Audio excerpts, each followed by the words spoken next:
غزوہ بدر جب آسمان سے مدد آئی، پہلا جنگ پہلا ایمان۔ ہجرت کرنے والے مسلمان جب مدینہ پہنچے تو ان کے پاس صرف دو چیزیں تھیں، ایمان اور امید۔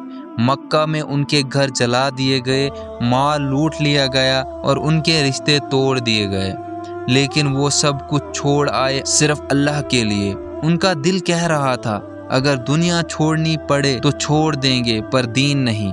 یہ مسلمان اب مدینہ میں آئے، زندگی کی شروعات کر رہے تھے، لیکن اندر سے ایک آگ جل رہی تھی، ظلم کا جواب دینا ہے۔ ابو سفیان قریش کا قافلہ لے جا رہا تھا سیریا سے مکہ۔ اس قافلے میں وہ مال بھی تھا جو مسلمانوں سے زبردستی چھینا گیا تھا۔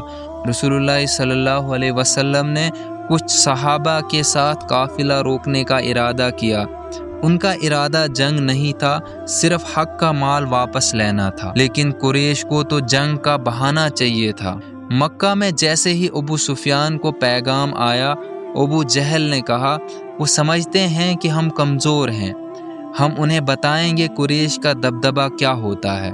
1000 سے زیادہ کا لشکر تیار ہوا، 1000 گھوڑے، 600 زیادہ پوشاک، 600 زیر پوش، ان کے ساتھ ولید جیسے جنگو لوگ۔ ان کا ارادہ صرف جنگ نہیں تھا، مکہ کو مٹا دینا تھا۔ جب نبی کریم صلی اللہ علیہ وسلم نے مسلمانوں سے مشورہ کیا تو سب نے ایک زبردست جواب دیا، یا رسول اللہ صلی اللہ علیہ وسلم، ہم موسیٰ علیہ السلام کے امتی نہیں، ہم آپ کے ساتھ ہر جنگ میں ہیں، آپ جہاں جائیں گے ہم اس راستے پر ہوں گے۔ اگر آپ سمندر میں چھلانگ لگائیں گے تو ہم بھی بنا ہچکچاہٹ کود جائیں گے۔ 17 رمضان 2 ہجری، مسلمان صرف 313 تھے، اس میں سے کچھ بزرگ تھے، کچھ جوان، صرف 2 گھوڑے، صرف 70 اونٹ، زیادہ لوگوں کے پاس تلوار بھی نہیں تھی، مگر ایک چیز ان کے پاس تھی، یقین۔ جنگ سے پہلے رسول اللہ صلی اللہ علیہ وسلم نے رات بھر دعا کی، یا اللہ اگر آج یہ چھوٹی سی جماعت مار دی گئی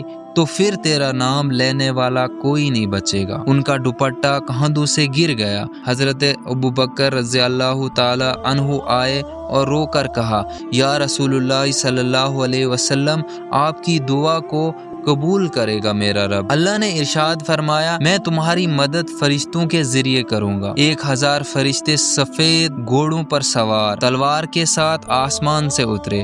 حضرت ابن عباس رضی اللہ تعالی عنہ نے کہا، اس دن ہم نے فرشتوں کے سائے دیکھے اور قریش کے لوگ زمین پر گر رہے تھے۔ حضرت حمزہ رضی اللہ تعالی عنہ، حضرت علی رضی اللہ تعالی عنہ اور مسلمانوں نے قریش کے چیمپئن کو پہلا جواب دیا۔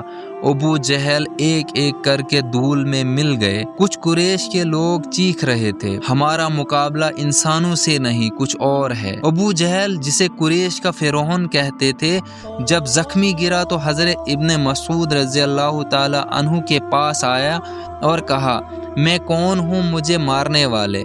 حضرت ابن مسعود نے کہا، تو اللہ کا دشمن ہے اور اللہ نے تجھے گرا دیا اور اس کا سر کاٹ دیا گیا، غرور کا تاج گر گیا۔ 70 قریش ہلاک ہوئے، 70 قید۔ مسلمانوں کے صرف 14 شہید ہوئے، لیکن وہ بھی شہید تھے۔ یہ جیت طاقت سے نہیں، یہ جیت ہوئی یقین، دعا اور ایمان سے۔ غزوہ بدر ایک مثال ہے کہ اگر نیت صاف ہو، ایمان زندہ ہو تو کمزوری بھی طاقت بن جاتی ہے۔ اللہ ان لوگوں کے ساتھ ہے جو صرف اسی پہ بھروسہ کرتے ہیں۔